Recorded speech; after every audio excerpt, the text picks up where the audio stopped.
By the way, We sat at the bar and we all were served by the bartender. Oopsie. Alright, y'all ready? yeah. Let's do this. To be continued, Ralph. Yes. Yeah. Sorry to interrupt. I don't know what you're talking about anyway. Twin Peaks. Oh, okay. Alright, guys, welcome to A Shame of Thrones, episode 6. What up? Yay. Thanks, everyone, for joining us a couple days late. Fun fact, they usually don't have episodes Memorial Day weekend, so we weren't really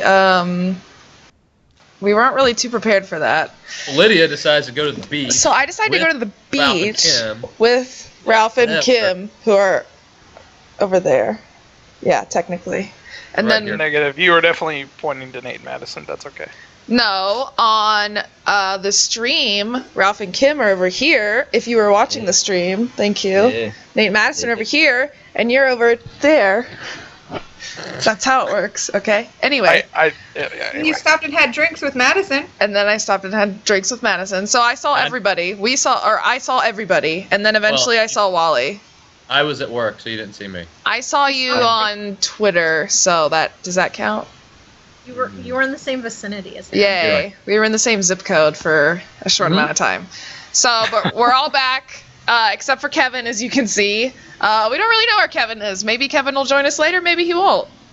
And if not, that's cool. But, Kevin, if you're out there. Kevin! Okay. But, we may or may not be joined by Kevin later. We'll just have to see. So anyway, as we go ahead and get started, in general, we kind of talked a little bit about this earlier, that this was kind of a dull episode / one of those kind of filler episodes. I thought, Yeah. in my opinion, this was an episode where, like, a lot of, like, little stuff happened, but it wasn't any, like, oh my god, blow my mind stuff kind of happened. So, one of the first things we'll talk about is Bran that we left in the previous episode, obviously, with Hodor and Hold the Door and all that stuff. By the way, hold on 1 second. Okay. The intro before the episode, they give us the hold the door scene, and then they go to black and they say Hodor, and I'm just like, what? Thanks for beating us Thanks over the a lot head. again. They had to dig it right back out. Way to put salt on the wound. Yeah. So Bran and Mira are by themselves, and the White Walkers are chasing them, and they get saved by this mysterious person. And I feel... Okay, I didn't know who it was. Wally... We watched it a couple hours ago. Wally immediately knew who it was. But am I wrong? Did they show him in the preview? Did they show anything about Benjen in the preview? Okay. No. Did anybody else know that it was him before they showed it was? I didn't know. Damn. Well, I feel dumb. There was a script leak that was in a couple of different places that everybody was like, no, this is fake, but it was like, this is Benjen. Yeah, I didn't see the script leak, but it was like that's the only person it could be. Well, I feel like didn't make sense for anything else to happen except for him to come back. I don't know if I saw it somewhere. Maybe Ralph told me, but I feel like this is a book reference where his new like character's name is Cold Hands.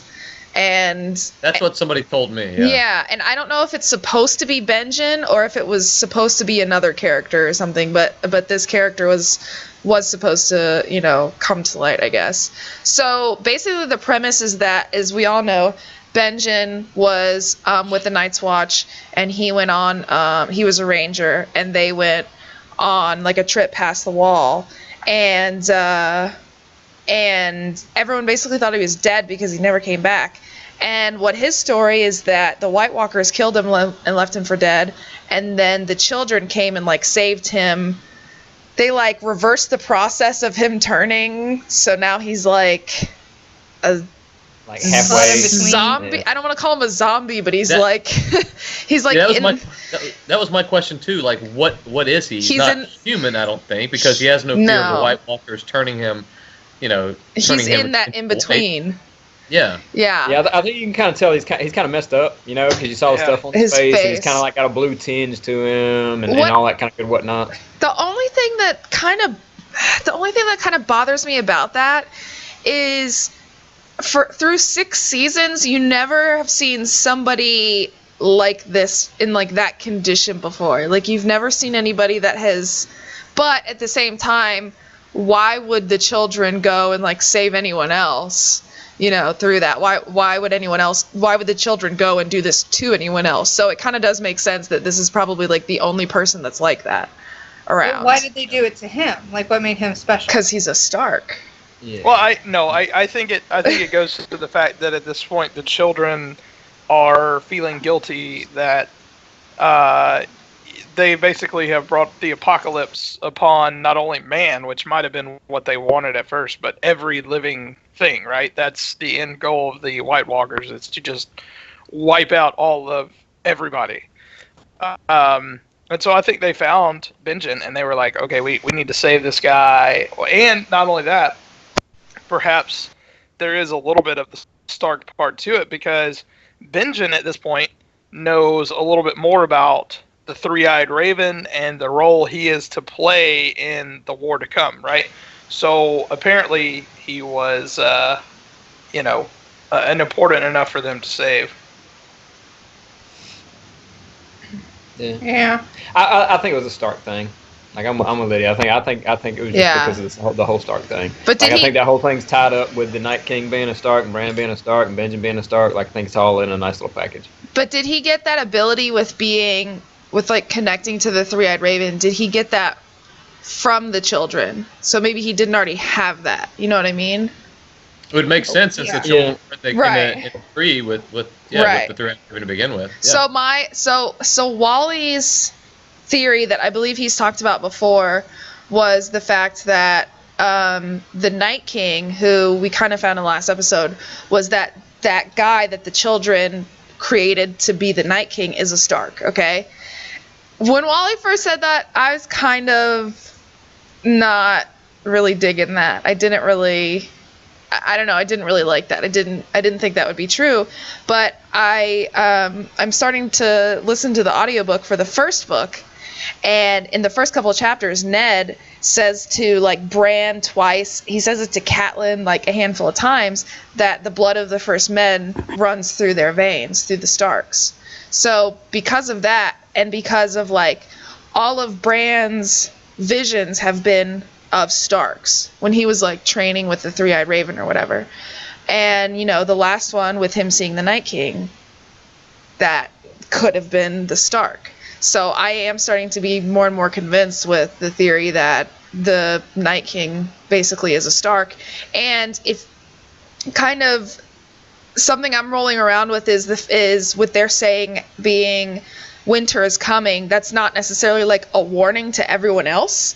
It's more of like a thing that's like the Starks are coming basically because the Night King is a Stark, essentially. I'm going to put a little snip in that. Okay. One of the things he saw was a clip of Daenerys. When was that? In that stream of conscience. When like we're just like running real quick together. He saw her coming out of the flames. Yeah, he also sees the Mad King also. Oh, correct. I'm talking about before that, because I'm talking about before that. Like when he was like training with the Three-Eyed Raven and he's grabbing all the roots. Like my assumption is the roots are like different timelines of history, and he's learning more about the Stark history. That's like my take on it. I don't know that for sure.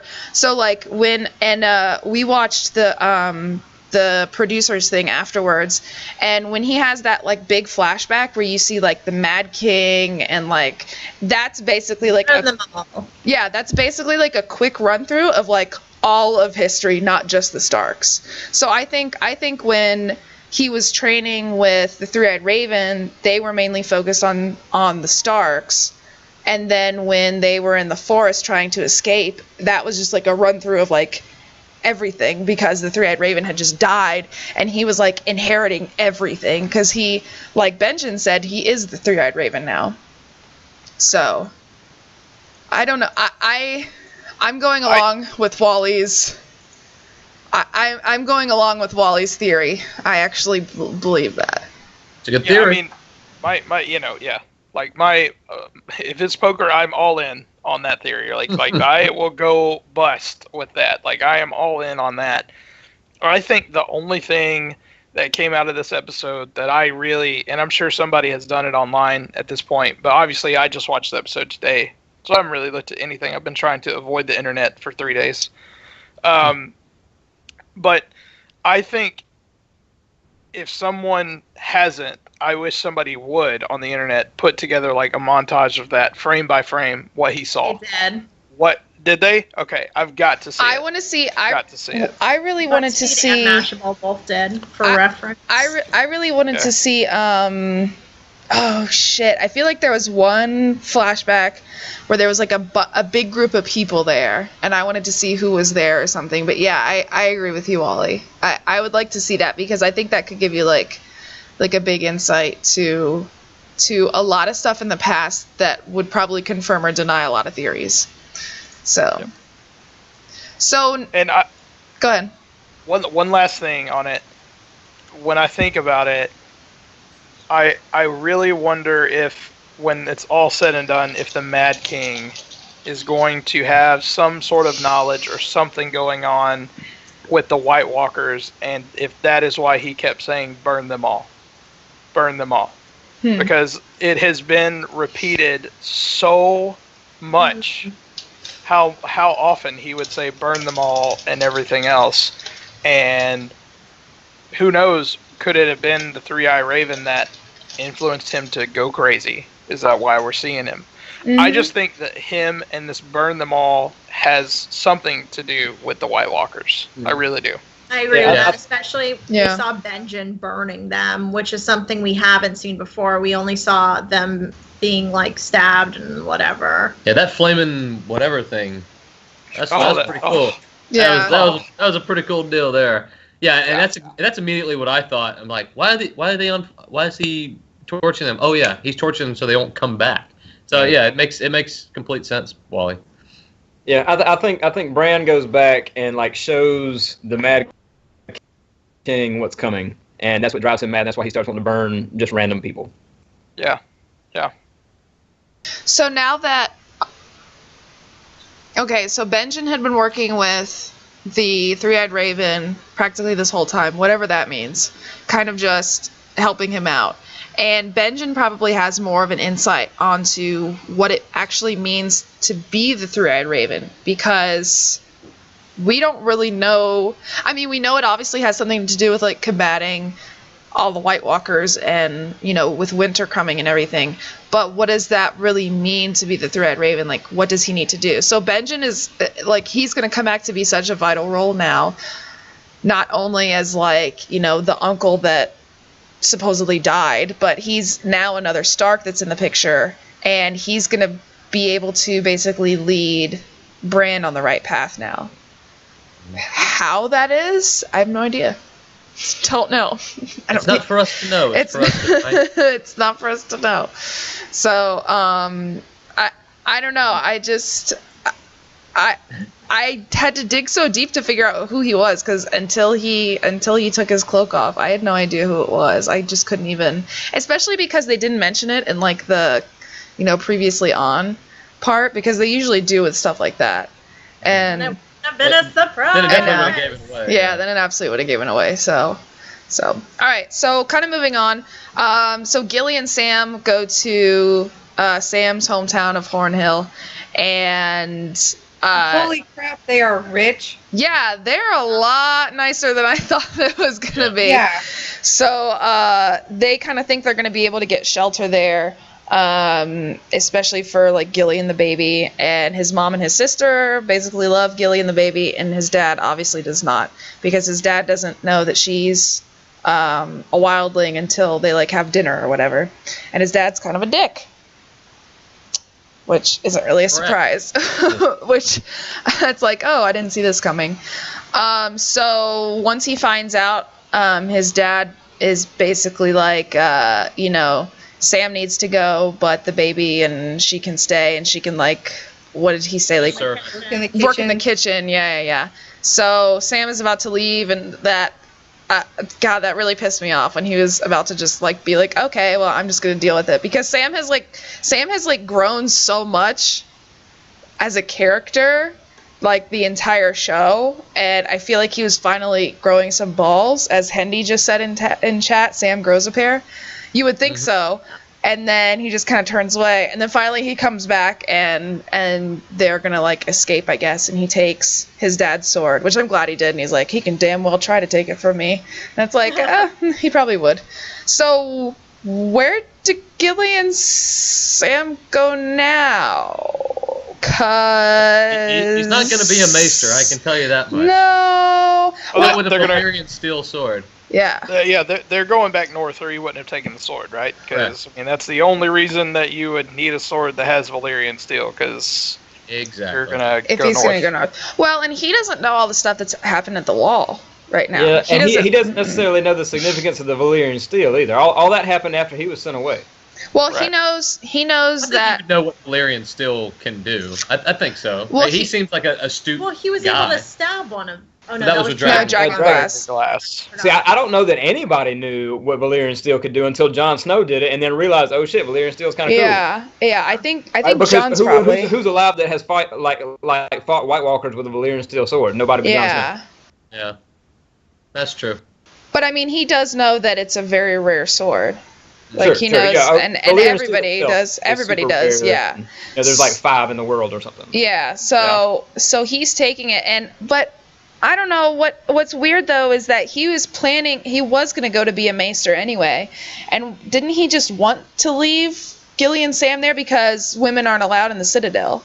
Correct. So but then all like the shit with his dad happened and everything. So his dad was probably gonna treat them like shit anyway. So right, they would have been slaves. Right? Yeah, treated them like slaves. Yeah, essentially. I think his decision to leave and probably not go to be a maester at the Citadel is a final. I'm going to show you, Dad, to his dad. Yeah. Because going to the wall definitely wasn't his decision. I mean, he wasn't made out to do that. But I think, like you said, Lydia, he had gained so much confidence over the last few seasons that he killed a White Walker. All right, that's about as much confidence as you can have. So I think he's ready to fight. I think he's ready to fight, and he's going to show his dad that after this gets done, he's worthy of taking back his birthright and taking back being the lord of his home after his dad died. But it's surprising of how confident we all saw that he had gotten, and then as soon as he was at table with his father, he didn't even hardly look up. He was such a pussy. Yeah. It's come on, man. It's like those after-school specials where you see the bully pushing people around, but then they go home and they're the ones getting pushed around, and everybody goes, "Yeah." Oh. Mm-hmm. The more you know. But what's gonna happen when he goes back to the wall and Jon's not there? Well, I'm sure he'll. Or everything's changed. He's gone or something. Yeah. Can you say new Lord Commander? No, I'm kidding. No. I don't know. I don't think that he would go all the way back to the wall because Gilly's not safe there either, right? I mean, he's gonna go north, but how far north is he gonna go? I think he has to go to the wall. I think he has to go wherever Jon goes, and I don't know where will be safe for Gilly and Little Sam, but I think Sam basically belongs wherever Jon is.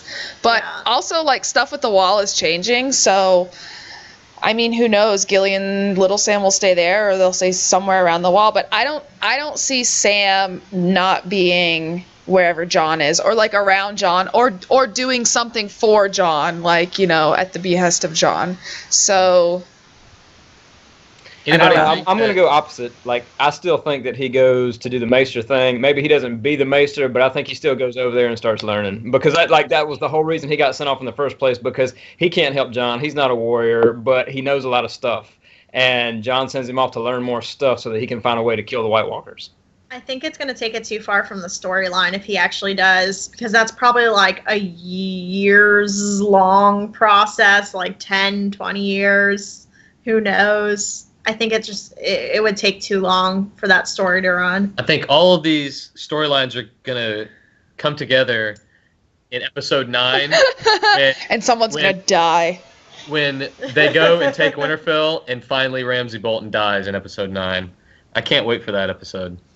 I don't know anything about it. I'm just saying that's what I think is going to happen. All these storylines are going to come together at Winterfell in episode 9, and that's where Ramsay Bolton's going to catch his. I don't know. Somebody always catch his deal. Someone always important dies, but it's also somebody that people like usually dies. Well, let's go off script here this we time. already lost. Yeah, let's do a change. Bolt death, okay? Yes, God, please. Let's make a change. Damage us. Okay, so also some old characters that are actually coming to light, kind of a lot like Benjen, is the Blackfish, who was Catelyn's brother. Yes. Yes. No, Catelyn's uncle. Thank you. Yeah. Catelyn's uncle. Who was at the Red Wedding and kind of escaped. And then the Red Wedding was Catelyn's brother, was Edmure. So that was the Blackfish's son. The Blackfish was the guy that went out to use the bathroom. Yes. Before all that stuff happened. Yes. Got it. So the Blackfish was Catelyn's uncle and Edmure's father, who it was Edmure's wedding, was the Red Wedding. So anyway, and literally since the Red Wedding ended, I always kept saying, where the fuck is Edmure? Where is he? Where is he? Because he didn't die. They just took him off somewhere and you never saw him again. It's kind of like that's sex with an ugly girl. It's kind of like Gendry. Nobody knows where Gendry is, and we're like, he's not important anymore. No, he'll come back. Rowing. He is rowing. He's just still rowing. He's still rowing. He's got incredible upper body strength. Man, his arms are gonna be ripped. They're gonna be ripped come season 8 when he comes back. He's just gonna be so ripped. So River Run was taken over by the Freys, and River Run was where all the Tullys, is where the Tully house was. So River Run had been taken over, and then the Blackfish, I guess, kind of just came out of nowhere and took it back or something, because he had a lot of houses. I feel like they said there were a couple houses that had started backing him up now against the Freys. So Walder Frey kind of basically told his sons that they need to get their shit together and take it back. And they were going to use Edmure as leverage. So Edmure is actually alive. He's there for the first time in 3 seasons. He's actually there. So on top of that, and we haven't gotten to King's Landing yet, but we will in a minute.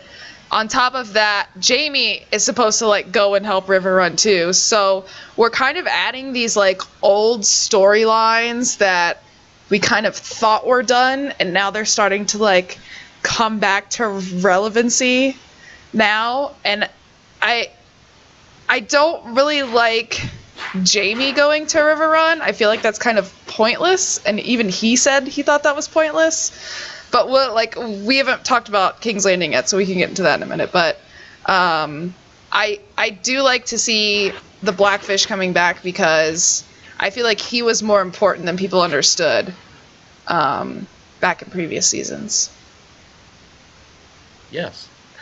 Does nobody? Yeah. Okay. I mean, it was one of those things where, like we said at the beginning, I mean, it was a setup to what's going to happen the rest of the season. Yeah, it was a filler thing, it just stages a conflict, right? And it really, actually, we had the questions about the legitimacy of the claims that the Blackfish has taken back River Run. Mm-hmm. That was the question from last episode. Well, now we have the confirmation that yes, he has taken back River Run, and now a lot of people are vying for that land. So now we know that at least one pivotal, episode is going to focus on that and how that all shakes out. Well, so yeah, I mean, that was just a setup. I think it was something that I think me and Ralph talked about this maybe about how, and when I first thought about it, I was like who the fuck cares about River Run? It's just one castle. What does it matter?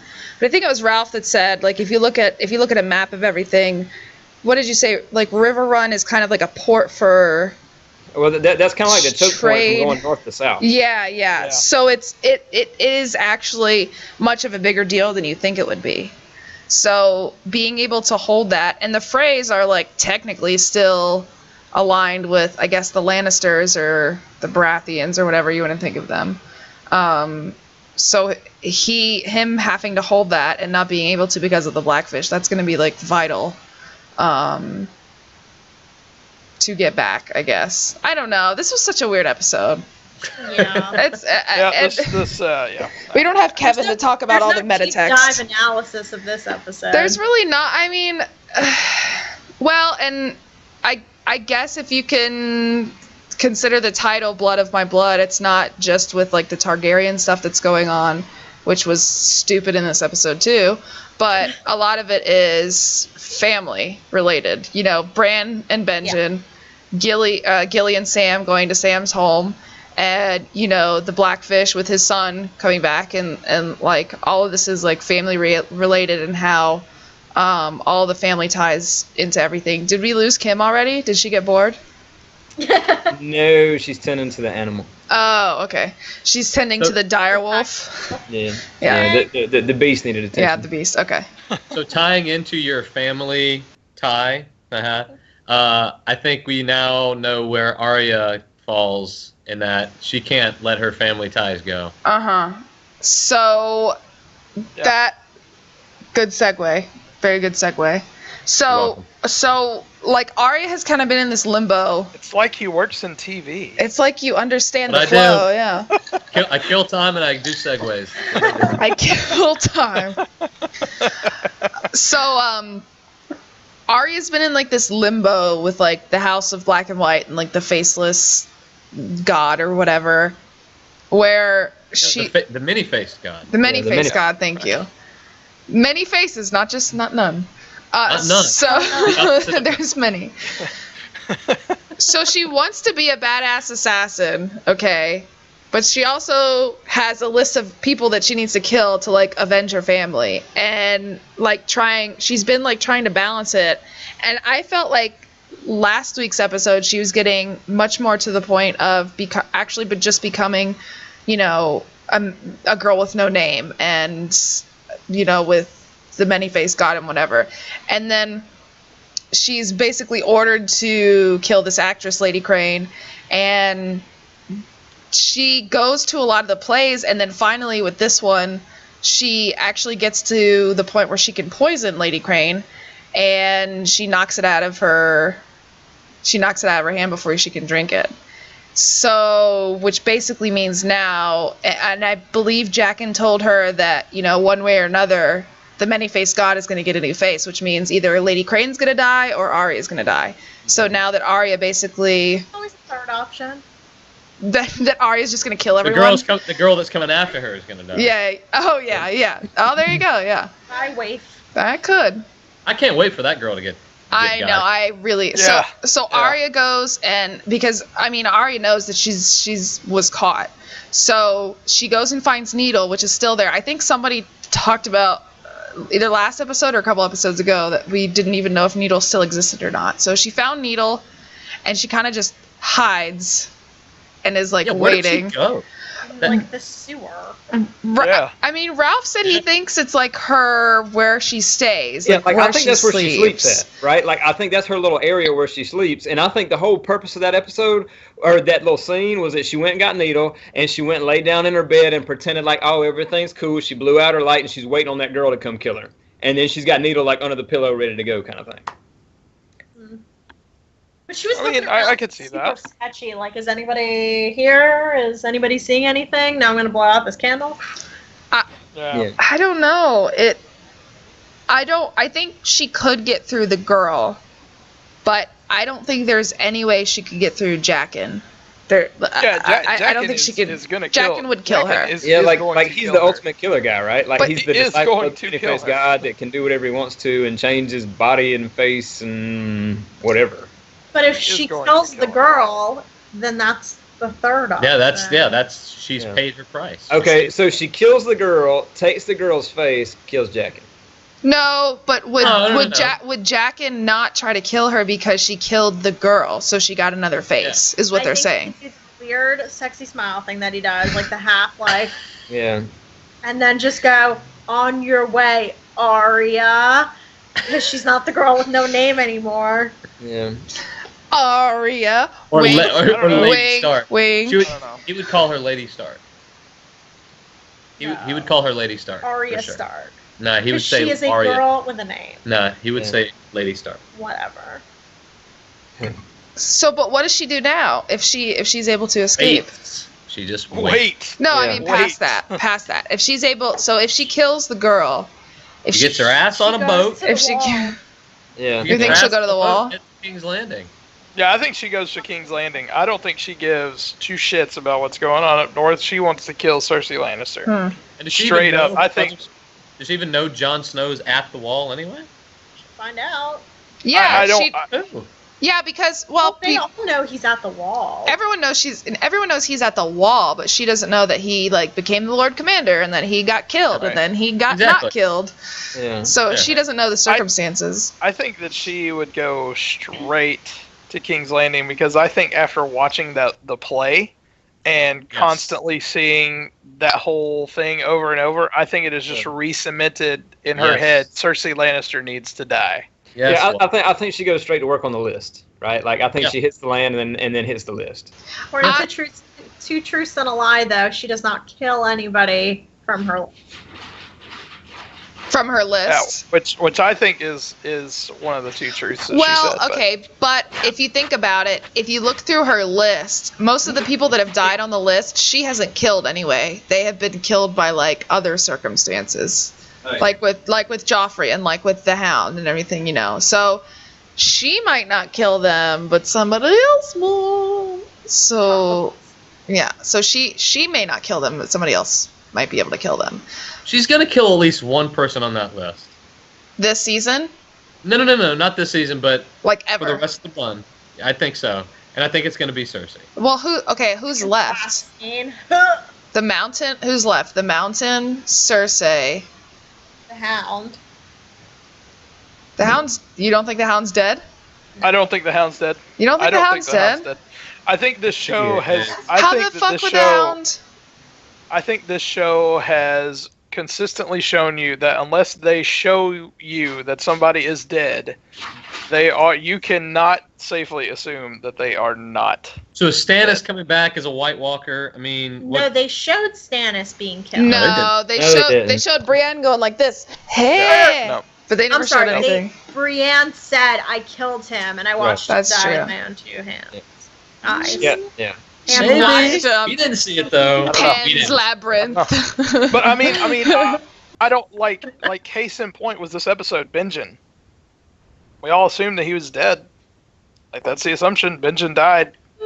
But I mean, the Hound got gooded, and then he's out in the middle of nowhere, sitting on a rock. That's what I'm saying. Yeah, but I mean, how, birds the children had to save Benjen with that crazy ass dragon glass to the heart. Who's to say there wasn't some just crazy random traveler that saw the Hound and saved his life? Yeah.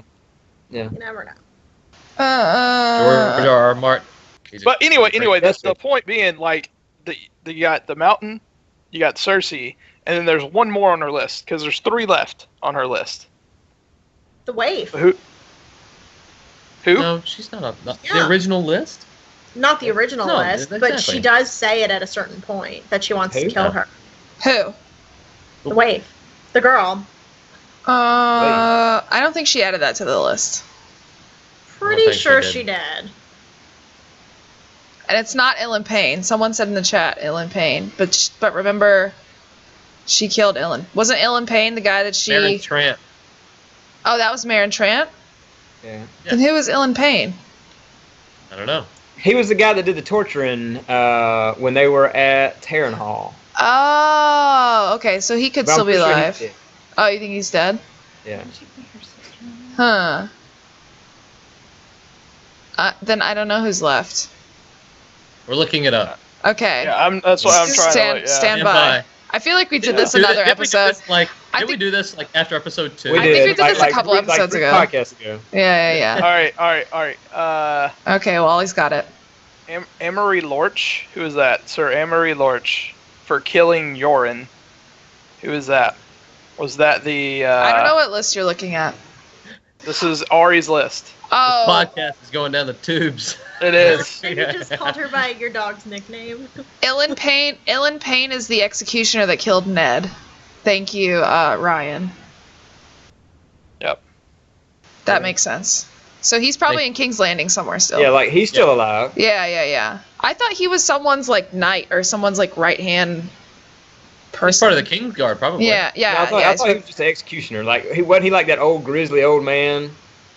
He's the guy that got his tongue cut out and that can't talk. Remember? Yeah. But I think he's still a King's Guard, but he's probably the executioner. Yeah. Okay. Who else is on there, Wally? Let's see. Cersei. Criswick. Wait, who's that? Criswick, it says for capturing them for thinking that Polliver taking her needle was funny. She killed him. Remember? Yes. Okay. Dunson for capturing them. Killed him. Okay, so far she only needs to kill one person. Yep, Cersei. Gregor Clegane. Who is like that's the mountain. Yeah. Who I don't know. Who's a zombie? Yeah, who's the zombie? Yep. yeah.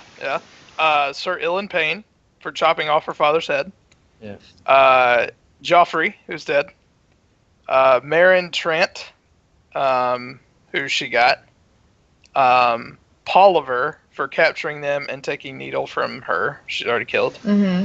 Raff the Sweetling for capturing them and for killing Lamy Greenhands. So basically everybody that captured them. Yeah. Sandor Clegane. Who is dead. May or may not. He's dead. I don't remember this one. This one's called the Tickler. That's the guy. That's the torturer. That's for the torture of all the captives. Yeah. And then Weiss for mistreating her in Harrenhal.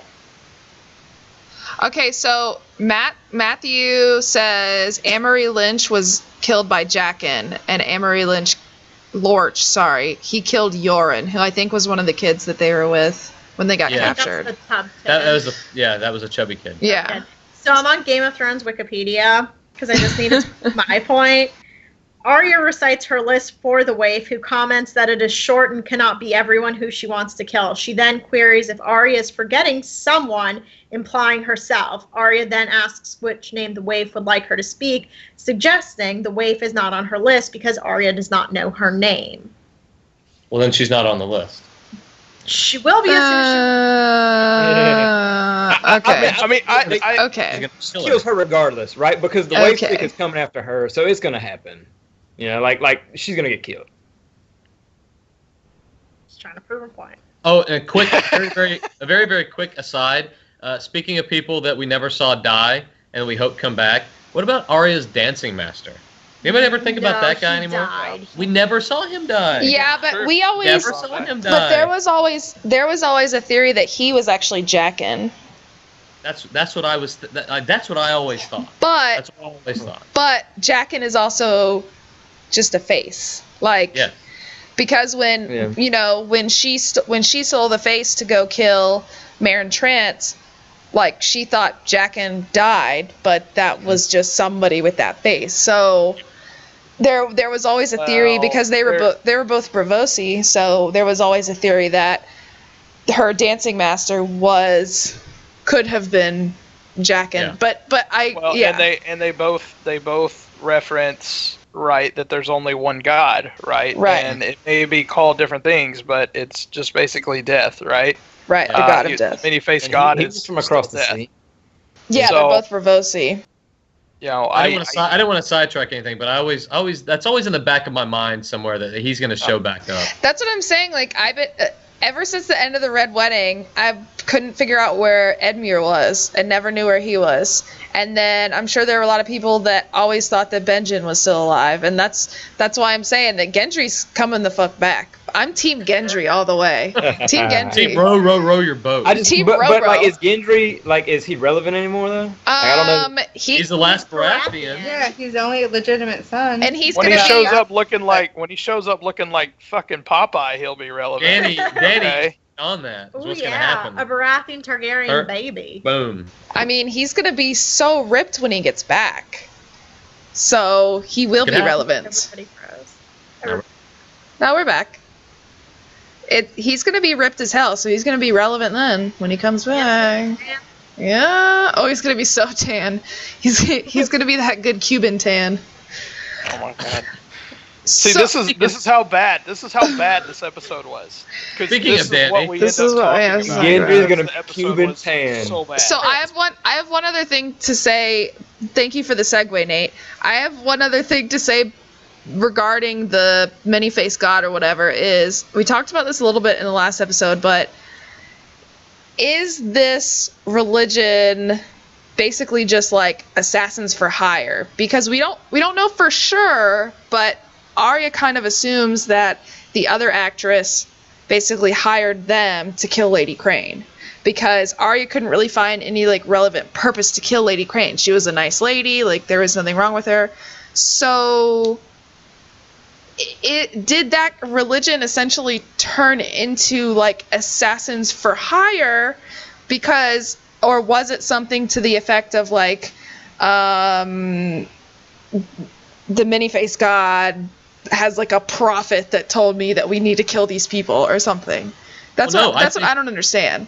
I think we have plenty of evidence that they are assassins for hire, because during the play, Aria watches the younger actress recite all of the Lady Crane's lines. And then when she's going to drink and Aria shoves it out of her hand and she says, "Watch out for this one, she wants you dead," her face is like, "Oh my God, I've been found out." Right. So I think we have plenty of evidence that tells us that these are assassins for hire for sure. Right. And she wants Lady Crane dead. Yeah, and like I think that's the whole reason why Aria got disenchanted with the whole thing, was because she realized that it's just an assassins for hire thing. Because Jaqen tells her, "Is it only the wicked that need to get killed or whatever? You know, like good people can die too, right?" And I think that's when she realized, okay, well, we just a bunch of folks running around killing people and getting paid for it. Well, go ahead, Nate. They don't do it. They don't do it for a just cause. They just do it for a paycheck, and that's why they live in the humongous house of white and black they live in. Right. Well, and she tries to confront Jaqen about it at some point, and kind of says, you know, who wants her dead, and he never really like confirms or denies it. Yeah. Right. Ryan says that the books say that they're assassins for hire, but they follow the rules of the many-faced god. Only life pays for death. Mm-hmm. So they're using their religion as a forefront to basically be like assassins for hire, essentially, because you know, you got to make that money. Well, and after we say that, like originally I was thinking that Jaqen was going to have to come after her because she's going to kill Jaqen's little crony chick, but now I think that in her killing the crony chick, the death has paid for the life or whatever. And that's what we were saying earlier. Like if she kills her, then, you know, like we said, he said that, you know, one way or another, a face is going to be added. So it can be Aria's, or it can be Lady Crane's, or it can be the chicks. Oh, Wally's salty. Okay, give it to me. I don't think so, because, like, all right, if I think either way, like, that actress, I think, will die. Just like whoever Aria was sent to kill died anyway, right? Like, Jaqen had that carried out anyway, because it's bad for business, right? If this person did the sacrifice or the ritual or whatever for this person to die, and then they don't die, then nobody's going to pay it and do the ritual anymore. Okay, it might satisfy the tenant, sure, but I mean, let's face it, a man has no name, but he has bills, right? So these people are like paying him to kill these people, then those people have to die. And that's why it could be in the sense that that girl dying takes the place of Aria, who needed to die because she broke the tenant, just like Jaqen appeared to kill himself so that Aria got the second chance, right? But I think that Aria, no matter what, whatever. I'm so used to saying it for the dog, okay? But in order for like life to pay for death, I think at this point both that actress and Aria are supposed to die. So the actress will die because Jaqen will probably do it. Yeah, but we don't really care about her. But I was going to say, does it really matter? No, we don't really care about her. I guess it does. If Aria kills the other girl, then at that point life may have paid for death, because either way a face needed to be added to the wall. Nobody had paid them to kill Aria. She just had violated the rule of the many-faced god. So, but will with her knowing not all, but a lot of the secrets of the House of Black and White, even if the life debt or whatever gets paid, is Jaqen still going to let her go? Like, is he going to let her leave, having all this knowledge with her about, you know, how they run things? Do you think he would, regardless or not, if a life was paid, is he going to let her go freely? But what if she goes and says, okay, I just met these people that take, you know, dead people's faces and they use them to assassinate people in Bravos or wherever? Is anyone going to believe her? I mean, does it even matter? I mean, people are coming back from the dead by being stabbed by dragonglass. Yeah. I mean, it's inconsequential. It's Game of Thrones. She doesn't have the power to do what they do. So what does it matter if she goes and tells anybody? Like, plus, by the time they die from the hand of someone who is in this Assassins for Hire group, what does it matter? It doesn't matter at all. And everybody already knows about what they do and who they are, right? That's just like she showed that coin to this guy who was on a ship all the way across in Westeros, and he was immediate like, "Oh shit, I got to take this girl to this house like right now."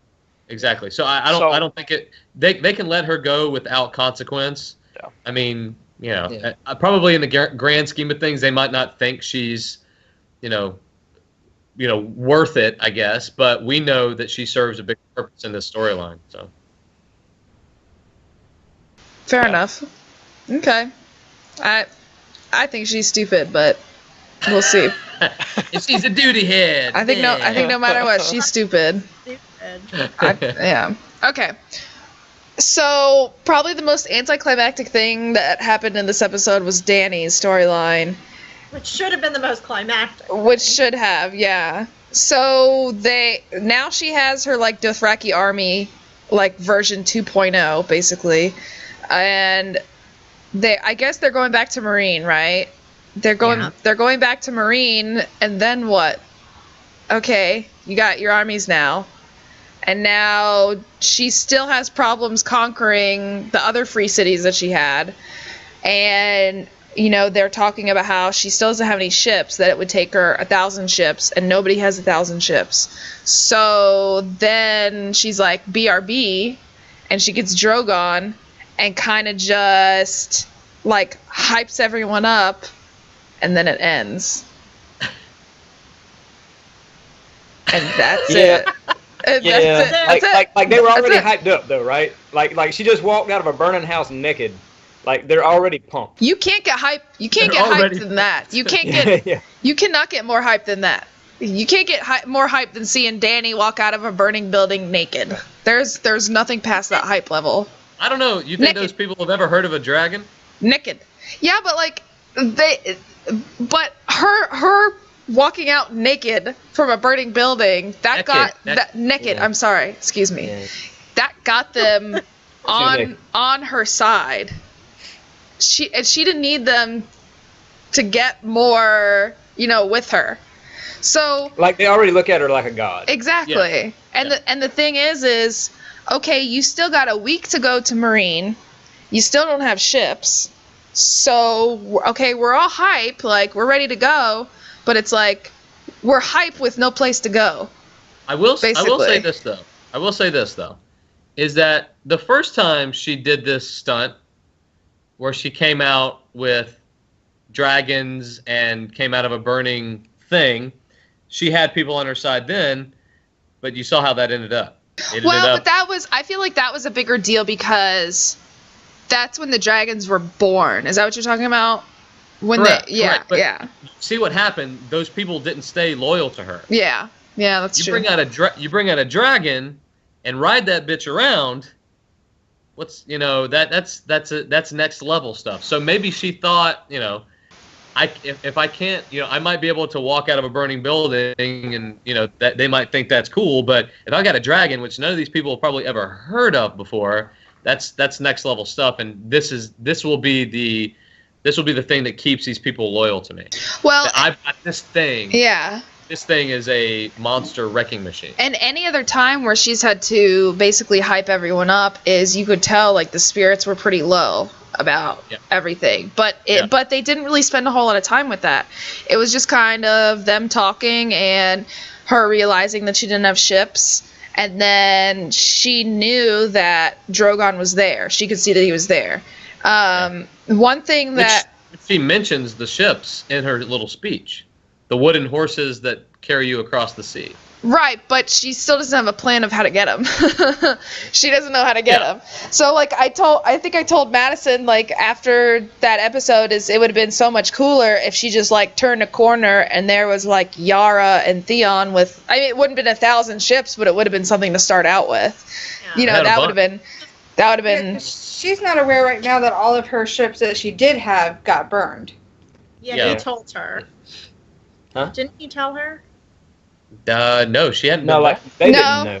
No, because Jorah and them didn't know. They were looking for her. Varys. Yeah, they were gone. Yeah, Ferris and Tyrion are the only ones that were there. Yeah, so she doesn't know that she doesn't know she literally doesn't have any ships.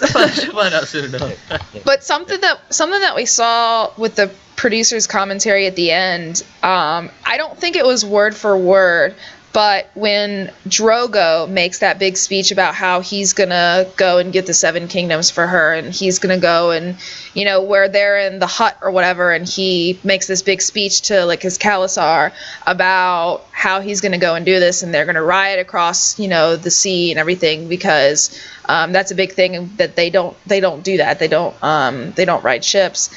That her speech to them from this last episode was pretty much the exact same thing, that it was basically the same speech. I don't think it was word for word, but it was practically the same speech, which I thought was kind of interesting, but at the same time, it's like, if they didn't have Dany's, I wouldn't have been mad if this whole scene just wasn't in this episode. Yeah, like it wasn't really needed. I don't think it was really that relevant, because like I said, you still have to go back to Marine. You got to figure out all the shit that's been going on in Marine since you've been gone. Okay, you finally want to go to Westeros after 6 fucking seasons. You finally decide that you're ready to go to Westeros. Okay, you don't have ships. So what are you going to do to get ships? Well, I mean, I think the biggest thing I got from it was just showing that the dragon had, like, healed, right? Because it had been stabbed and it was hurting and it needed to chill. But now he's obviously back to 100% full health and he's ready to go again. But I mean, even that, I mean, I don't think that was worth the 5 minutes of the scene. It's almost like they shot it with good intention, and then they spent a lot of money on it and didn't know where to put it, so they were like, yeah, why not? I will say the dragon graphics looked a lot better than they did when she flew away with him from the fighting pits. Correct. I feel like this scene would have been better served at the beginning of an episode. Yeah. To set up or with the different backgrounds. Yeah. Like, just being in the middle of the desert, like, you guys still have a week to travel. If they were, like, right at Marine, I think, like you said, you were saying earlier, if Marine was in their background and they had just gotten to Marine and everyone was just, like, tired from traveling and just weary and, like, people were starting to give up and everything, I think if she did it then, that would have been a lot better. This is why we're here, people. Yeah, this is why we're here, instead of, okay, everyone's hype, well, let's sit on horses for another week. Yay! So, I don't know. You don't want to know what bothers me the most about that scene is that she rode. I don't know if it was this direction, but let's just say she rode north, right? And then all of a sudden she flies back with a dragon from the south. Yeah. She could have circled back, right? Also, so they don't see a giant dragon going around to the west to come back from the south? I mean, it drives me nuts. I'd like to know what happened to her beautiful white horse. Where did the horse go? That dragon ate that horse. I was going to say, the dragon probably needs to ate that shit. Yeah, that dragon ate that horse. What white horse? A beautiful white horse that she was riding. Yeah. Drogon had me. Oh, okay. Like, he barbecued that thing. For sure. Ugh. All right. Well, Dany better not fuck up, because she is like my last hope right now. She is my only hope. You're my last hope, Luke. Oh, stop. It always goes back to Star Wars. Oh my God. You're welcome, Kevin.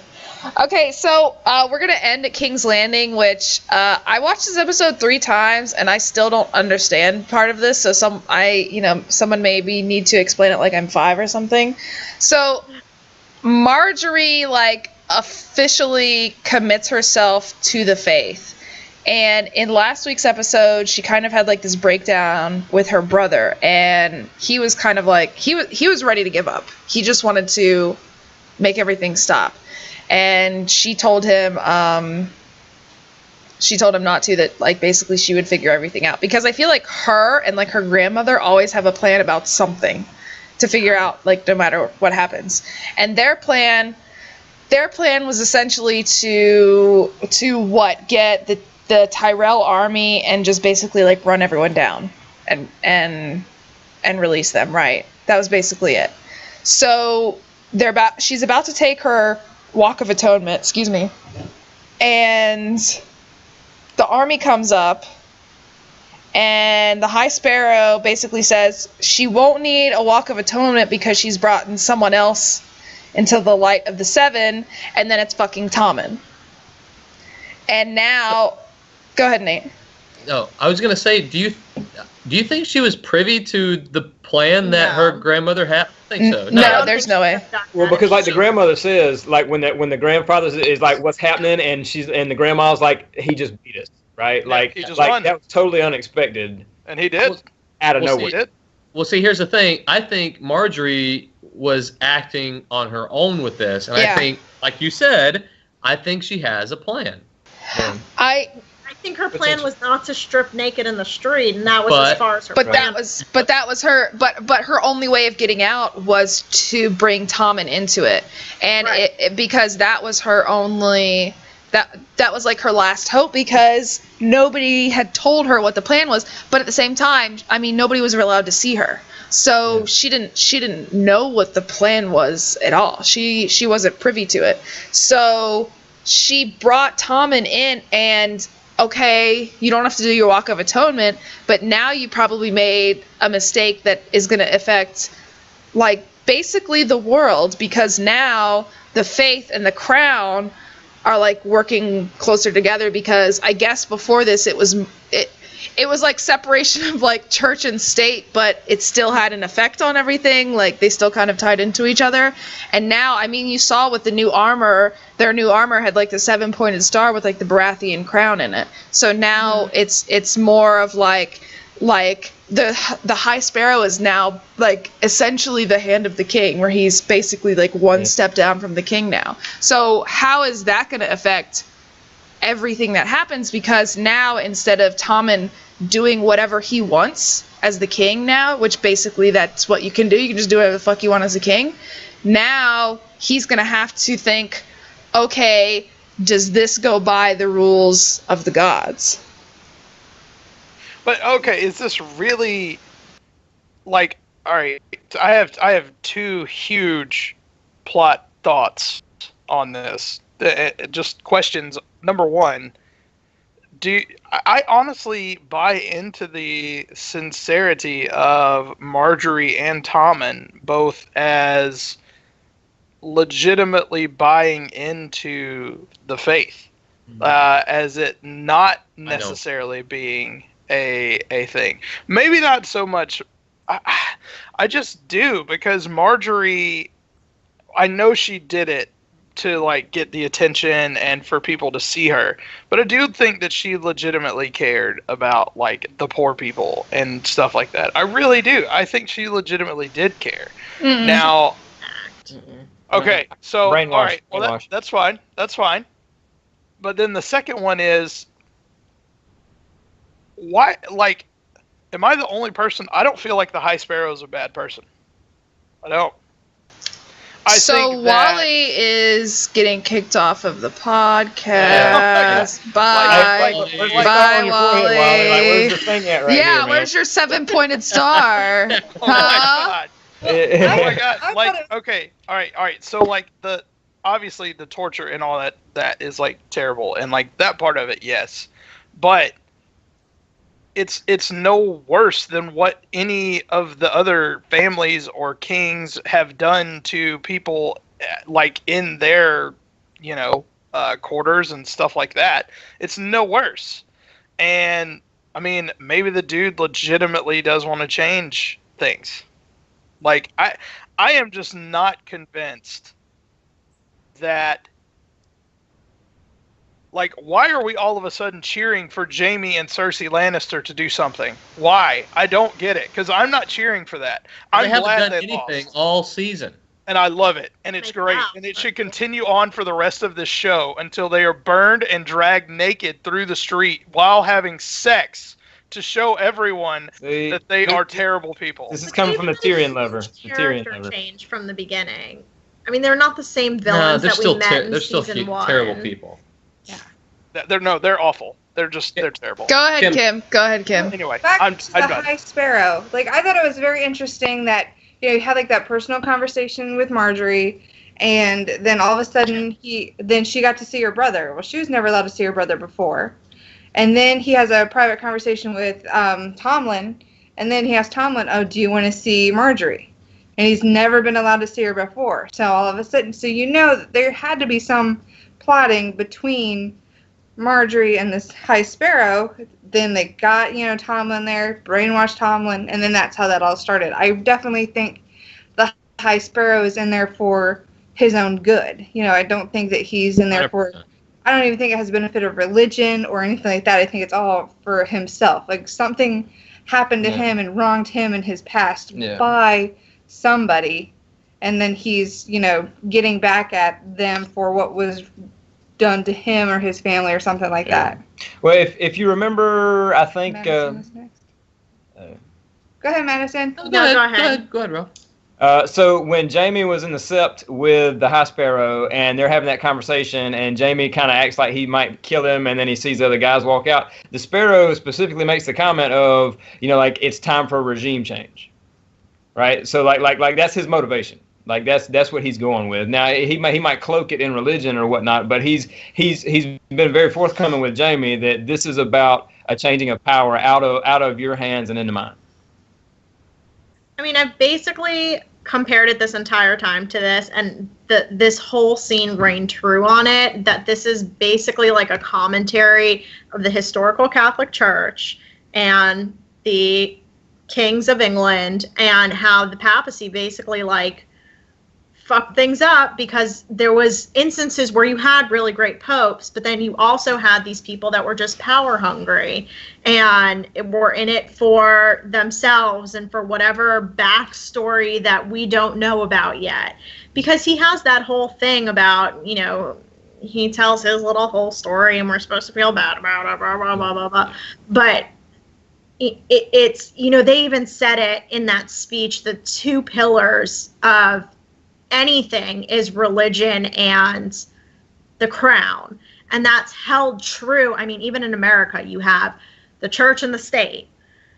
I mean, that is something that has gone through society over and over again, whatever way you put it, and it's always something that's knocking heads with each other, because the church wants to rule, essentially. Yeah. Oh, I thought. I mean, I definitely see the parallel. You hung on it. Definitely do. I hung on it. I thought you were going to say something else. Everybody wants, and to piggyback off her point, everybody on this show, doesn't matter who they are, wants power. Everybody wants to rule the world. Okay, she's got to get kicked off if I was getting kicked off for that. I didn't just say that I love, like, the worst person on the show, so. Anyway, everybody wants power, and the Sparrow's no different. He's, like everyone said, he's yielding what influence he has now to try to get power. Well, and I would say his influence is rather significant, because we see Tomlin, who is about to punish his uncle for riding his horse up and defying the Sept, right? So, but if we see the High Sparrow start wearing shoes, then we know shit's gone down. The reason that. Go ahead, Madison. Can we also add in the fact that people that build armies around them aren't in it to keep the peace? Yeah, exactly. The reason that I don't think that the Sparrow is in it for his personal reasons is because he came into this because Cersei brought him into it. Like, he was in the poorest part of town serving, I'm not saying that he's not in it for the power, but I'm just saying that I don't think that that he wants to rule because he was brought into this not by his own choice. That Cersei is the one that basically started all this shit. So yeah, but when it was time for him to like give it up, what did he do? Give what up? Like he throws Cersei in the dungeon and but that's what I'm saying is because 100% he's serving his religion. I don't think he's serving his own personal gain or whatever because and I mean he was serving his religion, but there's also the fact of when he's butting heads with the Lannisters and the Tyrells and everything, when they brought this big fucking army and he revealed that he has Tommen basically in his back pocket now, like what are you going to do now? So I don't think he wants to essentially rule, but I mean I still think that he is backing his religion 100% and he wants the religion of the faith to basically rule, I guess. Sorry. Go ahead. Okay. At the end of the day, isn't serving your religion serving yourself? That's a story for another day. But I think that's what it is, because if he could get everybody converted to the Seven, I mean, that's true. How great would he look in the Seven's eyes? Right. And he that to the planet. Being like the ruler of all, and if he gets everybody converted to the Seven, he's the High Sparrow, right? Like he's not just the Sparrow, he's the High Sparrow. Yeah, so he'd be ruling for what to do. Yeah. Now, I will say he did have a good shit-eating grin at the end of the show, though. You know, because he was kind of like looking like, hey. Yeah. That was the biggest thing for me. And if he was serving his religion, Marjorie would have taken that walk of shame. That's true. Yeah. But since she brought him the king, you think he's going to make her take that walk of shame? He is not serving his religion anymore. That's true. He is serving himself, looking after himself, and wielding any sort of influence he has. He's part of the game now. He's part of the game. The Game of Thrones. Okay, I'll give you that point. Game of Thrones. Okay, hold on. Go ahead, Wally. That's a good point.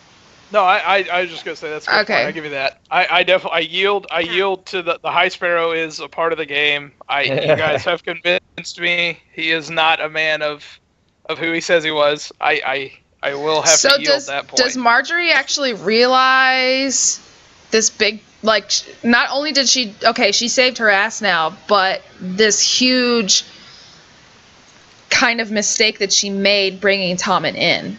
Because, she saved herself and great and whatever, but it's basically changing how the Seven Kingdoms are going to be ruled now. Does she realize that? I think she's kind of hyped about it, right? Because now not only is she the queen, but she's also the queen that's super cool with this whole militant group. That, you know, like now you've got the king's army and all of like the king's stuff aligned with this religious army, and they're all like buds. And she looked surprised. She did look surprised when the Tyrael army came, but she didn't really look that upset. Like, she didn't look really bummed or anything that it was still going the way that it was going. I think she's a wonderful actress, and I think that she schemes in short-term plans, because she always just tries to get to that next step. Like, Joffrey dies. Okay, let me woo Tommen into thinking that, like, I'm wonderful. And, oh no, I'm in a dungeon. I can do it. My brother can. I want to help him. Let me try and figure out how to get out of this situation. So now will this make it... I think she is, like, the ultimate actress on the show, and she's proven that time and time again. So she might have not had a flash of, oh, fuck on her face, but she was probably thinking that. So I'd also like to say that she's been passed around the most, right? Like she's been with 3 different kings. Yes. And is still king worthy, apparently. Right. Oh, and by the way, guess who now has one up on Cersei? Marjorie. Yeah, Marjorie. You don't think that's a big motivator for her? I think I think that might be the motivator. Yeah. I got your son away from your influence, and now he's being influenced by the faith. I think that's humongous. I think the big motivator is that she and Loras are out. But now does Loras just get out without having to do anything? Now does it make it easier for him to get out? That's a good big question. Yeah. If she brought the king, you'd have to assume that some negotiations went down. Yeah, that he would release Loras for that. So yeah. Well, the only kind of major thing that happened is because Jaime was also leading with the Tyrell army is that he basically got stripped from the Kingsguard now. Because what did he say? If you attack the faith, you attack the crown. And if you attack the crown, you can't be in the Kingsguard. So he's not in the Kingsguard anymore. And they're going to send him off to go help get Riverrun back from the Blackfish, which is like what we were talking about earlier. So it's kind of like, go away. Don't want you to be here anymore. Go away. Yeah. That actually like a really cool sound effect, like a whipping. And he just wanted Bran to. He was just planning on hiring Bran to like just get a bunch of people to fucking kill the Sparrow, and that would be it. And I don't know. I feel like Braun. One letter, whatever. One letter off. So where's he been, by the way? We haven't seen him since he went to Dorne. Yeah. Oh. We haven't seen Dorne in a while either. Like he came back with him, but yeah, but you haven't really seen him. So I don't know. I feel like it's kind of just bitch work with him going to Riverrun now. Definitely. They're giving him a crossword puzzle to do when the substitute teacher. Isn't he gonna bump into Brienne though? At Riverrun? That'd be great. Ooh, him and Tormund. Oh. Are they going to Riverrun? Aren't they going to Riverrun? Yeah, I thought they were going to the Blackfish. Brienne is going on her own to Riverrun. Yes. By the order of Sansa. Why? Yes. Why? I forgot. Old flame ignites. To get Vince. Because remember Sansa learned from Baelish Littlefinger about the Blackfish. Did you see taking he was wearing a watch in that scene? Peter was? Really? Yeah. No. Pictures all over when he lifts up his hand. He's wearing like a digital face watch. No, that's great. Anyway, sorry, Wally. No, it's fine. But yeah, she's going to. So they know that they know that the Blackfish has Riverrun again. Oh, okay, and they're trying to get him on Jon's side. I must have missed that. Okay. To take back over the Stark residence. Yeah. Okay, so Tormund and Jaime. Oh, that's gonna be great to see. Okay, I'm excited for that now. Oh yeah. Love trying. Yeah. No, Jaime's like super invested in right now. No, yeah, but, he's back with Cersei now. Because Brienne loves Jaime, Tormund loves Brienne, Jaime doesn't love any of them. I think Tormund would tear Jaime up, and then I think he'd turn around and do the same thing to Brienne. Yeah. Oh, I got it. Yeah, different kind of tear. Double entendre. He means like double meanings you get. He means like sex. Oh man. Okay. Well, we overextended our stay this time. Shocking for such a stupid episode. I know. This is the longest one yet. We've talked a long. It's not shocking because this episode had so little. It was so easy to derail, and we were just able to talk about whatever. We just started talking about other shit. Yeah. Thanks, Game of Thrones. I think we figured some stuff out though. Well, that's gonna do it for this one. We will next. I think we're still good for Monday. Next Monday. Monday. I don't see any problems. Conflicts? I don't think so. I'm trying to get my sound thing out. Monday. Yeah. Just start off work, so I'll be here. Start of hurricane season, everybody. So check your weather radios. Check your weather radios and have your hurricane survival kit. Oh my gosh. Alright guys, well thanks to Ryan and Matt, and I saw other people in the chat, but I can't remember who it was. So thanks everyone for hanging out, and we'll see you next Monday. Oh yeah. Bye, Ari. Say bye. Bye.